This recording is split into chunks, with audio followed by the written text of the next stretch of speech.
नमस्कार। पश्चिम बंगाल को लेकर 5 बड़ी एजेंसियों के ओपिनियन पोल के आंकड़े बेहद ही चौंकाने वाले सामने आ रहे हैं। वोटिंग के ठीक पहले यहाँ पर जो आंकड़े हैं वो पूरी तरह से चौंकाने वाले आंकड़े यहाँ पर निकलकर सामने आ रहे हैं। 294 सीटों को लेकर जो नए आंकड़े हैं वो किसकी ओर यहाँ पर सरकार बनाने के आंकड़े दिखाते नजर आ रहे हैं, क्योंकि अपने अपने जीत के दावे और बड़े बड़े ऐलान अब यहाँ पर देखने को मिल रहे हैं। तो ऐसे में इस बार पश्चिम बंगाल में भारतीय जनता पार्टी की सरकार या फिर टीएमसी की, क्योंकि यहाँ पर भारतीय जनता पार्टी की अब तक बंगाल में सरकार नहीं बनी है, लेकिन महिला वोट बैंक को लेकर हर एक पार्टी ने पूरा दाव चला है। बड़े बड़े ऐलान, नई योजनाएं और महिलाओं को लेकर बात किया है तो भारतीय जनता पार्टी को 37% वोट 2021 में महिला वोट बैंक मिला था, जबकि टीएमसी को 50%। लेकिन इस बार जिस कहा से महिला यहाँ पर बात किया, सुरक्षा को लेकर भी सवाल खड़े किए गए हैं, तो इसके बाद क्या ये अंतर घटने जा रहा है या फिर ये अंतर और बढ़ेगा? इस पर ममता बनर्जी हो या फिर भारतीय जनता पार्टी हो,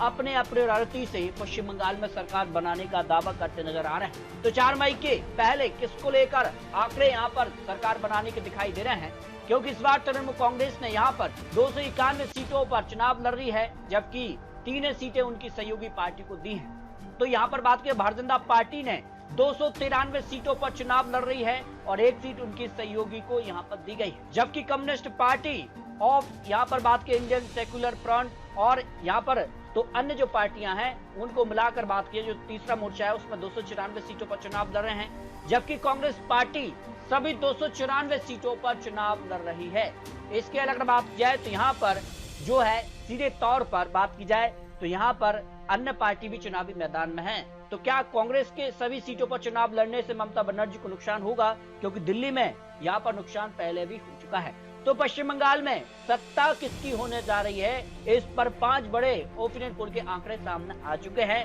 वोट वाइब से लेकर मटराइज हो या फिर सी वोटर हो, सब एजेंसियों के आंकड़े बेहद ही चौंकाने वाले सामने आ रहे हैं। तो वोट वाइब का जो सर्वे है, अगर उसमें बात किया तो टीएमसी को जो आकलन सामने आ रहा है उसमें टीएमसी को 159 से लेकर 169 सीटों का अनुमान है, जबकि भारतीय जनता पार्टी को 120 से लेकर 130 सीट और अन्य के खाते में 3 से 7 सीटें ही जा सकती हैं। आपको बता दें कि 148 सीटों पर यहाँ पर जो है पूर्ण बहुमत सरकार बनती है और इस आंकड़े तक दोनों पार्टी यानी टीएमसी और भारतीय जनता पार्टी पहुंच सकती है, जो विश्लेषण ओपिनियन पोल के आंकड़े सामने आ रहे हैं। जबकि बात किया क्षेत्रवार आंकड़ों में तो यहाँ पर मिदनीपुर की 56 सीटों में टीएमसी को 20 से 22 सीटें, भारतीय जनता पार्टी को 34 से 36 सीटें और अन्य को 0 सीट जा सकती है। जलपाईगुड़ी की 27 सीटों में से 4 से 6 सीट पर टीएमसी और 21 से 23 सीट भारतीय जनता पार्टी और अन्य के खाते में 0 सीट। वर्धमान की यहाँ 54 सीटों की बात किया तो 37 से 39 सीट टीएमसी और 15 से 17 सीट पर भारतीय जनता पार्टी और अन्य को 0 सीट मिल सकती है। वही मालदा की 49 सीटों की तो यहाँ 29 से 31 सीट टीएमसी,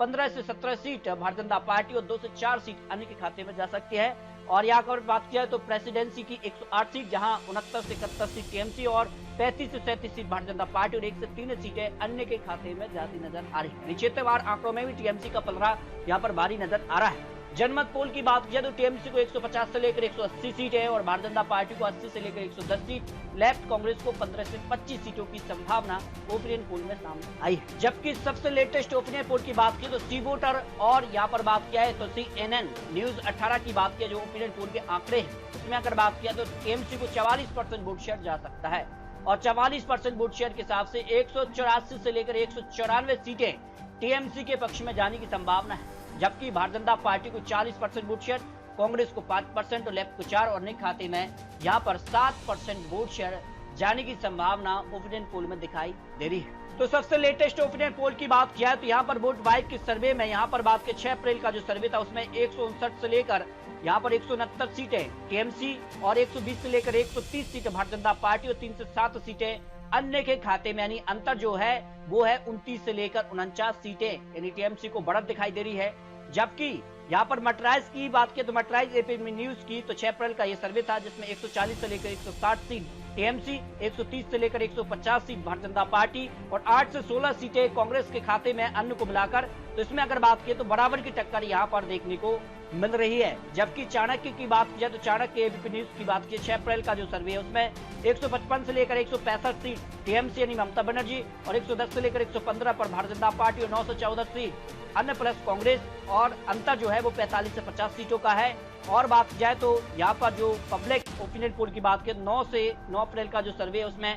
205 से लेकर 225 सीट टीएमसी और 52 से लेकर 80 सीट भारतीय जनता पार्टी और 3 से 11 सीट कांग्रेस प्लस अन्य, यानी अंतर जो है 125 से लेकर 173 सीटें। इससे पहले भी जो ओपिनियन पोल के आंकड़े आए हैं वो लेटेस्ट ओपिनियन पोल यानी इससे पहले थे, लेकिन सबसे लेटेस्ट ओपिनियन पोल के आंकड़े जो है 405 बड़ी एजेंसियों के आंकड़े आपको दिखाए हैं। तो इस तरह से बात की तो पश्चिम बंगाल को लेकर जो आंकलन है उसमें ममता बनर्जी का पलड़ा भारी रहा है, लेकिन इस बार जिस प्रकार से भारतीय जनता पार्टी की तैयारी है और जिस प्रकार से महिला सुरक्षा की बात की जाए, यहाँ पर राज्य और केंद्र को लेकर जो टकराव है उसको लेकर भी यहाँ पर एसआईआर भी मुद्दा बना है। तो इन सारे मुद्दों के बाद जनता अब तैयार है वोटिंग को लेकर, और वोटिंग के ठीक पहले का जो आंकलन है उसमें सीधे तौर पर कांटे की टक्कर भारतीय जनता पार्टी और टीएमसी में दिखाई दे रही है। तो आपको क्या लगता है पश्चिम बंगाल में अगली सरकार किसकी बन सकती है? इसको लेकर ओपिनियन पोल के आंकड़ों के हिसाब से आपको क्या लगता है, अपने रख सकते हैं, क्योंकि ये चुनावी आंकड़े चुनावी अनुमान है। 4 मई को यहाँ पर नतीजे सामने आ जाएंगे पश्चिम बंगाल में किसकी सरकार बनने जा रही है, क्योंकि 2 चरणों में चुनाव होंगे और दोनों चरण ही महत्वपूर्ण हो जाते हैं। तो बहुत जल्द आपको हर एक चरण को लेकर महत्वपूर्ण आंकड़े दिखाने जा रहे हैं। मिलते हैं नए आंकड़ों के साथ, तब तक के लिए जय हिंद, जय भारत।